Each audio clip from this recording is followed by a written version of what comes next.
Indian cricket താരം വിരാട് കോഹ്ലിക്ക് നേരെ ആക്രമണ ഭീഷണി. രാജസ്ഥാൻ റോയൽസിനെതിരായുള്ള എലിമിനേറ്ററിന് മുന്നോടിയായാണ് റോയൽ ചലഞ്ചേഴ്സ് താരമായ കോഹ്ലിക്ക് നേരെ ഭീഷണിയുണ്ടായത്. മത്സരത്തിന് മുന്നോടിയായുള്ള പരിശീലനവും പത്രസമ്മേളനവും ഉപേക്ഷിച്ചു.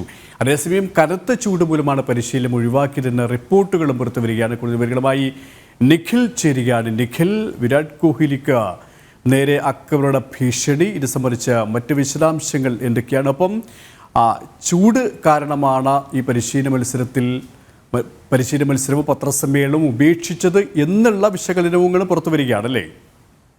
തീർച്ചയായും വിരാട് കോഹ്ലിക്ക് നേരെ ഒരു സുരക്ഷാ ഭീഷണി ഉണ്ട് എന്ന തരത്തിലുള്ള വാർത്തകളാണ് ഇന്ന് പുറത്തു വന്നിട്ടുള്ളത്.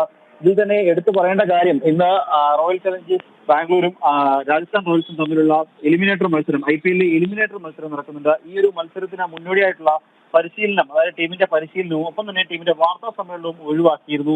ഇതിന്റെ കാരണം ചൂണ്ടിക്കാട്ടിയാണ് ചില ദേശീയ മാധ്യമങ്ങൾ ഇത് സംബന്ധിച്ച റിപ്പോർട്ടുകൾ, അതായത് ഗുജറാത്ത് പോലീസിനെ ഉദ്ധരിച്ചു. കാരണം മത്സരം നടക്കാനുള്ളത് അഹമ്മദാബാദിലാണ്. അതുകൊണ്ട് തന്നെ ഗുജറാത്ത് പോലീസിനെ ഉദ്ധരിച്ച് ചില ദേശീയ മാധ്യമങ്ങൾ ഇത് സംബന്ധിച്ച വാർത്തകൾ റിപ്പോർട്ട് ചെയ്യുന്നുണ്ട്. എന്തായാലും വിരാട് കോഹ്ലിക്ക് നേരെ ഒരു സുരക്ഷാ ഭീഷണി എന്നുള്ള വാർത്തയിലേക്ക് എത്തുമ്പോൾ അതുമായി ചേർത്ത് വായിക്കേണ്ട മറ്റൊരു കാര്യം, കഴിഞ്ഞ ദിവസം അഹമ്മദാബാദ് എയർപോർട്ടിൽ നിന്നും, വിമാനത്താവളത്തിൽ നിന്നും 4 ഭീകരരെ സുരക്ഷാ സേന, ഗുജറാത്ത് പോലീസ് അറസ്റ്റ് ചെയ്തിരുന്നു. ഇവരിൽ നിന്ന് കുറേയധികം തെളിവുകളും അതുപോലെ വീഡിയോയും ഒക്കെ, അതായത് സംശയാസ്പദപരമായ രീതിയിലുള്ള വീഡിയോകൾ അടക്കം ഇവരിൽ നിന്ന് കണ്ടെത്തിയിരുന്നു. ഇതാണ് വിരാട് കോഹ്ലിക്ക് സുരക്ഷാ ഭീഷണി എന്ന കാര്യത്തിലേക്ക് വിരൽ ചൂണ്ടുന്നത്.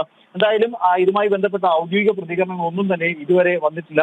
ഇപ്പോൾ ചില ദേശീയ മാധ്യമങ്ങൾ ഇതുമായി ബന്ധപ്പെട്ട ചില വാർത്തകൾ ഇപ്പോൾ പുറത്തുവിടുന്നുണ്ട്, ഏറ്റവും പുതുതായി പുറത്തുവിടുന്നുണ്ട്. അതുപ്രകാരമാണെങ്കിൽ, അതായത് ഈ ഒരു സുരക്ഷാ ഭീഷണി കൊണ്ടല്ല പരിശീലനം മാറ്റിവെച്ചത്, അഹമ്മദാബാദിലുള്ള കാലാവസ്ഥ, അതായത് ചൂടുകൊണ്ടാണ് കാലാവസ്ഥ മൂലമാണ് പരിശീലനം മാറ്റിവെച്ചത് എന്ന തരത്തിലുള്ള വാർത്തകളൊക്കെ ചില ദേശീയ മാധ്യമങ്ങൾ പുറത്തുവിടുന്നുണ്ട്. എന്തായാലും അത്യന്തം ഗൗരവകരമായ ഒരു കാര്യം തന്നെയാണ് ഗുജറാത്ത് പോലീസിനെ കാണുന്നത്, വളരെ ഗൗരവകരമായാണ് കാണുന്നത്. കാരണം വിരാട് കോഹ്ലിക്ക് നേരെയുള്ള ഒരു സുരക്ഷാ ഭീഷണി, അത് വളരെ ഗൗരവകരമായി തന്നെയാണ് എന്തായാലും ഗുജറാത്ത് പോലീസ് കാണുന്നത്. ഇത് നടക്കാനിരിക്കുന്ന മത്സരത്തിന്റെ സുരക്ഷയും ഗുജറാത്ത് പോലീസ് വർദ്ധിപ്പിച്ചിട്ടുണ്ട്. KP ശരി, സ്പോർട്സ് ഡെസ്കിൽ നിന്നും നിഖിൽ കുമാറാണ് വിശദാംശങ്ങൾ നൽകിയത്.